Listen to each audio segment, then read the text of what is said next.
Okay. Am I recording? Okay, I'm recording. Okay, I got it to work, guys. I'm so tough. Okay, anyways. Yeah, let me get rid of that. So, yeah. I don't really know what I'm gonna do. Somebody told me that I should do Fears of Heaven. I got it downloaded, but I'm gonna do that later. So, I used to love the Loki series. So let's oh yeah, don't mind, don't mind that. That's unimportant. Let me just get rid of this. This is unimportant. But yeah, so I used to watch Loki a lot, and it was pretty good. So we're gonna workshop Loki worst takes, and we're just gonna see what worst takes you can find. Okay, this one. 2-1. Must have been the wind.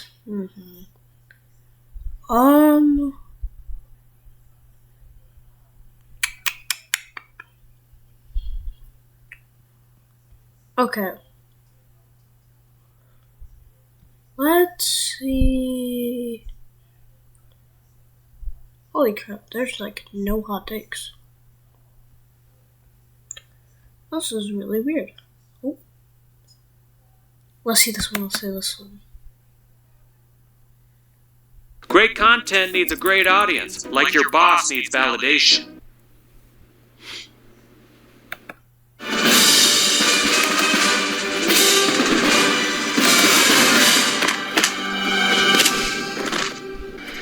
I'm assuming you guys can hear this. So, yeah. This is how Marvel destroyed Loki with glorious purpose, the MCU's worst year, by Nerd Brought It. If I'm doing something wrong, by the way, let me know.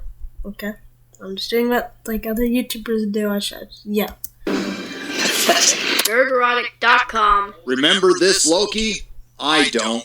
And I don't know what the hell's going on with Kevin Feige right now. It seems that Marvel is determined to systematically deconstruct. Let me see when this was made. Okay, this is 4 years ago, so. The female Loki show. Okay, whoa. Marvel did. Tom Hiddleston. I don't know. Okay. Everything that made them popular in the first place. And you gotta wonder why. Well, hopefully my Loki review will help answer that question. Now, before we get started, if you like what I do here, please consider subscribing to the channel and liking and sharing the videos. It really does help independent content creators. If you could do that with your favorite YouTuber as well, I'm sure they would appreciate it as much as I do. Just past 350,000 subscribers, and that is thanks to you. Now, let's talk about Loki. So we're here to review a little show called Loki, guest starring Tom Hiddleston. Of course, he wasn't the titular character because the titular character had teats. The pisser about Loki is it had the most potential, and this was the series I was looking the most. So I agree, right? It did have a lot of potential. I mean, it could have gone way better. I will say that. It could have explored the timeline thing a tiny bit more. But, I mean, they're planning on doing that in, Secret Wars and stuff. I don't think at the time they knew that, so I don't blame them, but I agree with this. They could have done more. They didn't, so. But it's still a good show. I want to see his points here about why it's destroyed Loki, but who knows. Forward to, obviously, I'm a Doctor Who fan, and I thought Loki could be the Doctor Who of the MCU. Okay, Doctor Who. I'm sorry I keep pausing, but Doctor Who is it's weird. I watched the entire Disney Plus thing, all 2 or 3 seasons. It was very mid. It was not that good. But I didn't watch the original, so.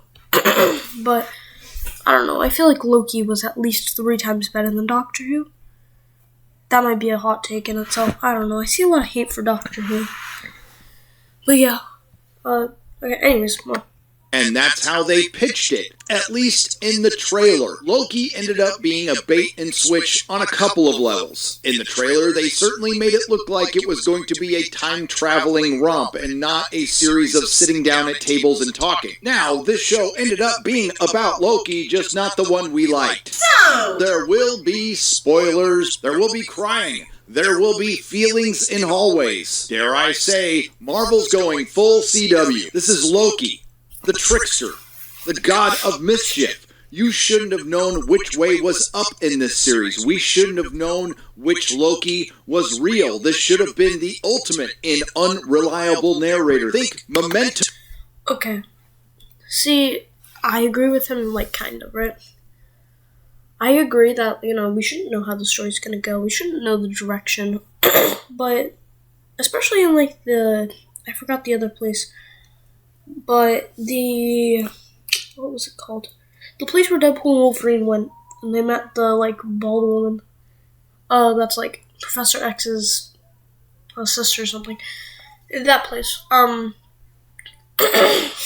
That place, that's where that should have came into play. But I feel like if we always know, we shouldn't know what's gonna happen, but we should know which Loki is real. Because if we don't know what Loki's real, we can't follow the story as well. So that's but overall, he's making some decent points. It's pretty good. Yeah. Meets Inception, except in the Marvel Universe. That would have been pretty cool, but instead we got girl power. That's right, Loki is the most MCU. Little did this guy know, holy crap, he did not know it was coming, bro. Oh my gosh. It's not even like I'm trying to be sexist at him. That's a very wild word to throw out. I am so sorry. It's not like I'm trying to say that I like most superheroes. I like Miss Marvel a lot, but I like Captain Marvel a lot as well. But the issue is they can't make they're overscaling them. And they take away the entire movie from all of the other superheroes trying to be pro girl boss, all that.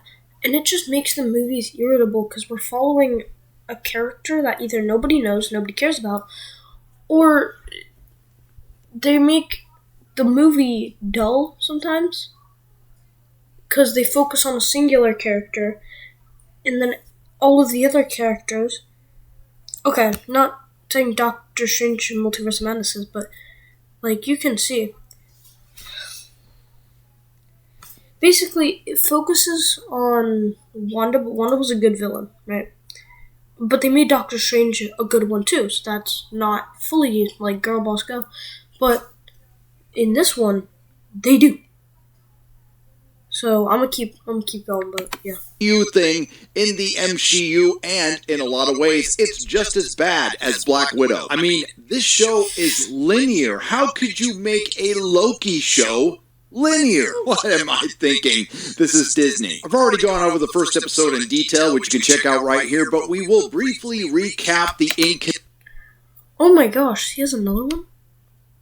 Okay, we're gonna watch the recap real quick. Consistencies with the beginning. Of course, we started in Endgame, and the minute Loki departed from Endgame, this show departed from anything Marvel. He lands in the CGI Gobi Desert and starts speaking English in Mongolia, when later on in the series, it's shown that Loki is indeed capable of speaking native languages.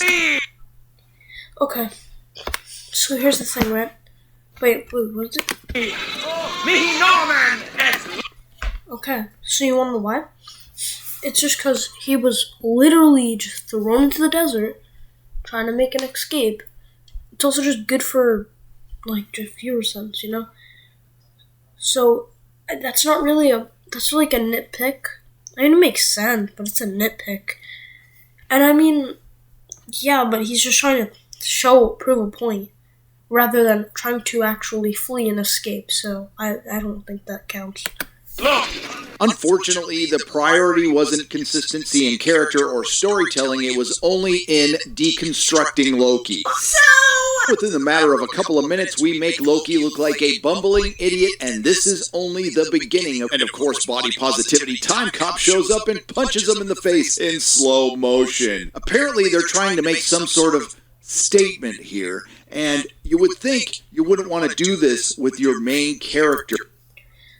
Honestly, I think that's just for comedic effect to show how powerful they are, even though the TVA kind of sucks, but they do that to show how powerful they are, I guess. Showing that not even Loki can beat them. He's like super strong. Wow! But, yeah, also, what is, brr, what is that face? Yeah, okay, carry on. But it turns out this isn't the main character. What, 30 minutes prior, Loki was fighting the Avengers. Now, at this point, you're thinking, wow, Body Positivity Time Cop must be powerful. She must have some sort of superpowers because they're on planet Earth right now, and Loki still has all of his powers. How did she knock his ass out? Keep that in mind. We'll get back to it. And this is where we meet our surprisingly small recurring cast of characters. Of course, we have the guest star and the companion in his own series, the inconsequential male Loki. Then we are introduced to subordinate Mobius, played by Owen Wilson. He is subordinate to Girl Boss, who I'm going to continue. Okay, I'm pretty sure Mobius, not Morbius, I'm saying Mobius, holy crap. But no, Mobius, I'm pretty sure Mobius is, he's the guy that's, like, Loki's friend all the time, right? And he's the one that, like, didn't get him killed at Rex. I don't know. I like that guy. I think he was probably the best character in there. He was the one talking about jet skis all the time. I really liked Mobius. He was probably one of my favorite characters. Anyways, also, y'all are probably gonna have to skip around a lot. Holy crap, I can't stop yapping. But, yeah. Okay, carry on. Continue to call Girl Boss, but her name is Ravonna Renslayer, and we'll talk about that later. And, of course, Body Positivity Time Cop. Body Positivity Time Cop works for the TVA, the Time Variance Agency, and she Time Variance Authority, get it right. I'm pretty sure it's Time Variance Authority, not agency. Who knows, maybe I'm wrong, but like it's time. I'm pretty sure it's Time Variance Authority. Anyways, hence the very weak and inconsequential male Loki. The TVA guards the sacred timeline. The sacred timeline is controlled by the timekeepers, or so we think. Turns out that inconsequential male Loki is just a variant, and every time a variant occurs, it creates a branch in the sacred timeline that needs to be pruned. Owen Wilson's very subordinate Mobius wants to use this inconsequential male Loki to help find a rogue variant who is pushing and murdering in cold blood all of the time cops. So yeah, that was kind of weird. I don't understand how a singular Loki variant can just like destroy all of the time cops when they literally just have to hit her once. Like, if Hulk, Iron Man, Cap, Thor, Hawkeye, and Nat could all hit that Loki once when he was into like his prime, I don't understand how she couldn't get a like 10 times larger group. I don't understand how she could dodge them all. Like, while still fighting. So, that just proves how bad that TV is. I'm also probably gonna have to cut this video short. But so far, he's making some decent points. It's actually not as bad as I thought it'd be. Which look suspiciously like extras hastily put into costumes that don't fit. We also find out that things like the Infinity Stones are rendered useless in the TVA wherever the TVA is, which we never really find out. This ends up being... Yeah, so that's the whole point of the TVA. You don't find out where it is because it's the time variant story. They're stuck like in the middle of time. It shows that later in the show, it shows that Mobius, Loki, and all of the others, they're all variants of themselves. So, I don't know why he's really complaining about that, but I mean, whatever. being the first of a lot of scenes where two characters will sit down and talk. In this episode, mainly Loki and Mobius are sitting down and talking, and in this case, we're discussing Loki's feelings. And we watch Loki review Much Better MCU, cry, Mobius wants to know what makes him tick, and eventually we get this. And this. I'll give you two options, and you can believe whichever one you want. A, because I see a scared little boy shivering in the cold, and you kind of feel bad for that ice run. Everything is predetermined, and there is no free will in the Marvel Cinematic Universe, and Loki is just a scared little boy. But there was one more reveal. He's not the only Loki. Now, yes, I'm just doing the quote-unquote highlights in this review because otherwise I would be talking about a lot of sitting down and talking, because most of the second episode was just that. That scene where there's so many Lokis is so stupid. I hate that scene. I mean, like, I love it. Also, that one guy, oh my gosh. One of those guys, like that Loki variant, oh my gosh, he looks like Little Prince.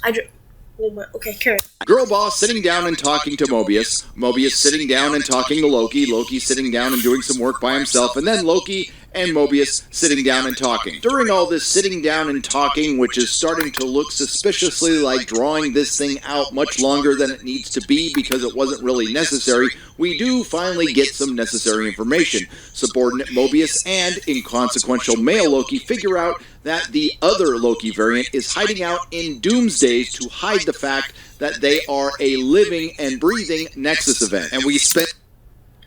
So, yeah, it makes sense. I liked how they explained that, like, Doomsday events don't matter. Like, if you can do whatever you want in those events, and then no one will know, and it won't branch off, because it's gonna die off anyways.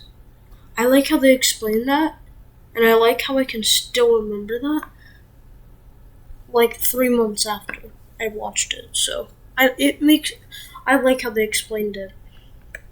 And the entire second episode leading up to a reveal that we could all see miles away. Oh, sorry, wrong reveal. Just like with the Taskmaster.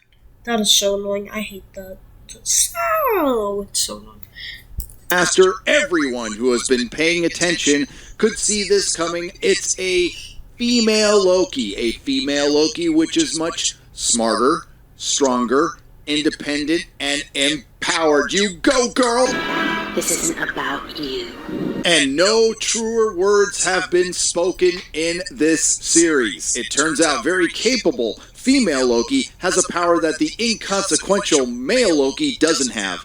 Enchantment, and she was able to get the jump on C20, which apparently not anyone can do because C20 is one of the more formidable time cops. Just look at her. Can't imagine how anyone got the jump on her, especially with the revelation that we get in the next episode. We'll talk specifically about the deceptive trailers from Loki in just a bit, but remember the one scene that looked like it was Vormir and possibly Black Widow from a distance? There was a lot of fan theories, and just like all the other previous Disney Plus shows, they ended up being better than what we actually got on the screen, that we had to pay for, that you had to pay for, that was behind a paywall. I wish it was Black Widow on Vormir. It would have made Black Widow and this show more interesting, but unfortunately it was all about female Loki. After that shot... Okay, I gotta cut it short here. This video, I might pick it back up, I'm not sure. But, listen here, okay? If you guys know how to turn on comments, well, no, you could probably just tell me. Yeah, you could probably just tell me in the comments if I already have it up. Okay, if there is something that you want me to do, like another video you want me to react to, something else, let me know, okay? Blah. Okay. Toodly-doo, I guess. Yeah, toodly-doo.